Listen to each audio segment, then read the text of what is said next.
Ya, çok kıymetli basın mensupları, maalesef Türkiye'mizde, yurdumuzda son günlerde demokrasimizi hedef alan, partimizi hedef alan, Cumhurbaşkanımızı, Genel Başkanımızı hedef alan söylemler bulunuyor.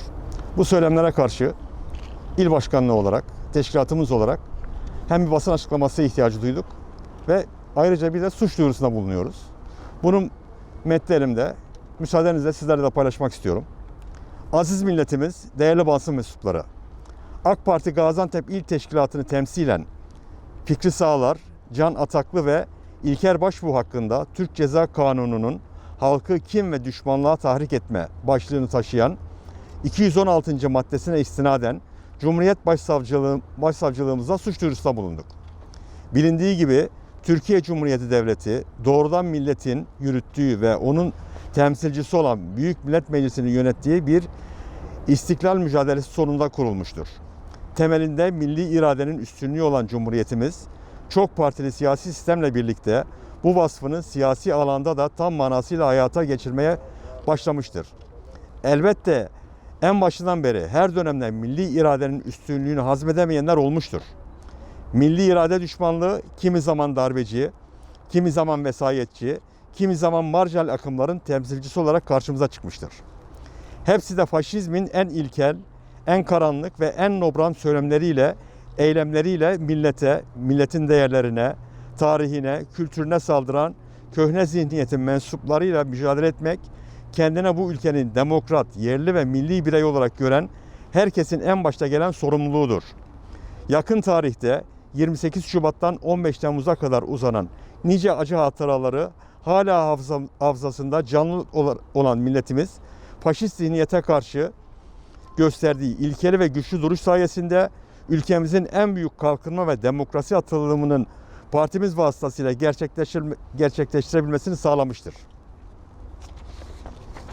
AK Parti olarak en büyük gururumuz ve mutluluğumuz bu büyük atılımda milletimizin temsilcisi olarak mücadele safının en önde yer alıyor olmaktır.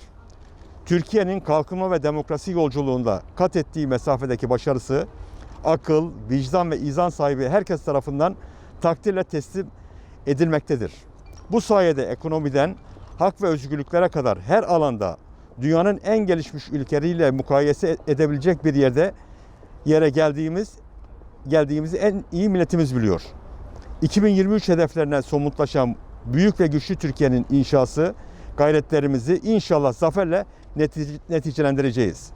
Tabii bu surette eski Türkiye'de kaldığını ümit ettiğimiz faşist zihniyetin bulunduğu her fırsatta adeta hortlamasının yol açtığı tedirginliği de hep birlikte yaşıyoruz. Kimi zaman milli iradenin tecelligahı olan meclisin mehabetini bozan, kimi zaman medya mecralarını kirleten, kimi zaman eskiden mensup oldukları kurumların saygınlığına zarar veren bu zihniyet sahipleriyle hukuk önünde hesaplaşmakta kararlıyız. Bu örneklerden biri CHP'nin resmi yayın organı olan bir televizyon kanalında başörtülü bir hakimin tarafsız olamayacağına ve adil yargılama yapamayacağını söyleyen eski milletvekili ve bakan Fikri Sağlar'ın ortaya koyduğu tavırdır. Türkiye'nin geride bırakmış olması gereken büyük acıların çekildiği ve bedellerin ödendiği bir meseleyi yeniden gündeme getiren bu kişi CHP'nin demokrat yaldızı altındaki faşist yüzünü bir kere daha sergilemiştir. Gazeteci kimliğiyle yaptığı bir sosyal medya paylaşımında ise Can Ataklı, Cumhurbaşkanımızın seçimle gitmeyeceğini, ordunun darbe kabiliyetinin kalmadığını, artık tek ümidin halkın öfkeye yol açacak büyük bir felakete uğraması olduğunu söyleyebilecek kadar derin bir sefalete düşmüştür. Darbe ve felaket çırtkanlığı yapan bu zihniyet, ülkemiz için bizatihi bu tehditlerin kendisi kadar tehlikelidir. Aynı zamanda, aynı şekilde Genelkurmay eski başkanlarından İlker Başbuğ'un 27 Mayıs darbesinin şayet rahmetli Menderes erken seçim kararını ilan etseydi olmayabileceği böyle bir durumda da iktidarın zaten CHP'ye geçeceği yönündeki açıklamaları zihinlerin gerisinde darbe sevdasını açık etmiştir. Sadece bu üç örnek dahi Türkiye'nin 97 yıllık Cumhuriyet tarihinde elde ettiği milli iradenin üstünlüğünü esas alan kazanımların hala hazmedemeyenlerin vesayet ve darbe dönemlerinin özlemiyle yanıp tutuştuğunu göstermeye yeterlidir. Demokrasi tarihimizde siyaset darbelerle her dönem intikaya uğratılmıştır. Bugün seçimlerin en kritik demokratik mücadele süreci devam ederken bu tür söylemlerin ve yaklaşımların kesinlikle iyi niyetli olmadığı, arkasında farklı ajanların ve gayelerin bulunduğu tartışmaya mahal vermeyecek şekilde açıktır.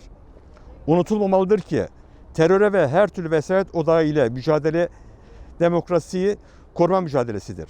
Hak ve özgürlük mücadelesinde ülkemizin elde ettiği kazanımlara, vesayetten darbeye, terör örgütlerinin saldırılarından uluslararası tuzaklara kadar nice badireleri göğüsleyerek sahip çıkan milletimizin bu karanlık zihniyette ve hak ettiği dersi demokrasi ve hukuk sınırları içerisinde vereceğinden şüphe duymuyoruz.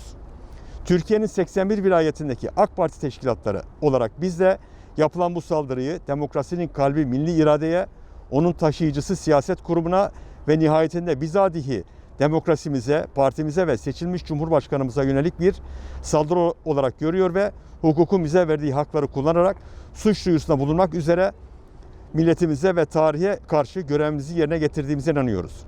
Tüm siyasi partileri de demokrasi karşıtı bu açıklamalara tepki vermeye davet ediyoruz.